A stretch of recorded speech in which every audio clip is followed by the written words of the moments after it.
Guys, hindi enough na magkaroon ka lang ng maputi at pantay na ngipin.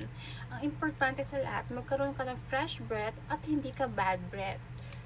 At alam mo ba, hindi lang cavity ang nagkakos ng bad breath. Isang factor din yung mga kinakain natin araw-araw. Yung tipong akala natin after natin mag-toothbrush, mag-floss, or mag-mouthwash is okay na. No, napaka-importante rin talaga na linisin natin yung dila natin. Kaya I'm so happy nung may nakita ako kay TikTok na tongue cleaner or tongue scraper. Eto siya guys, so ganito yung itsura niya. Meron din tong color blue. Pero syempre, team pink tayo.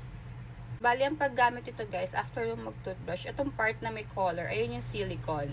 Ayun yung pang-scrape mo ng dila mo.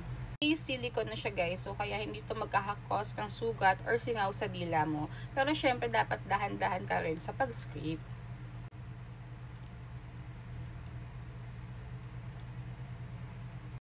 Makakatanggal talaga to ng mga excess food na kumapit sa dila mo at totally malilinis ang buong mouth mo.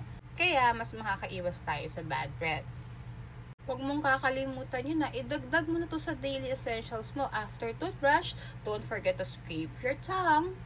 Kung gusto mo nito, i-click mo lang doon sa yellow basket ko. Check out mo na. Bye!